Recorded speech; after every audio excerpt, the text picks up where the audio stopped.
Over to the cassowary, it's a giant bird that looks like a dinosaur and kind of acts like one too. It can run up to 50 km per hour, jump over 1.5 meters, and if it feels threatened, it kicks. But not just any kick, it has dagger-like claws that can slice skin or even break bones. People call it the most dangerous bird in the world.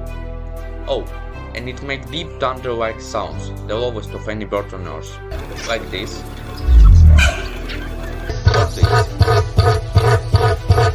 Basically, it's a feathery tank. Beautiful, but don't mess with it. Subscribe for more wild animal facts.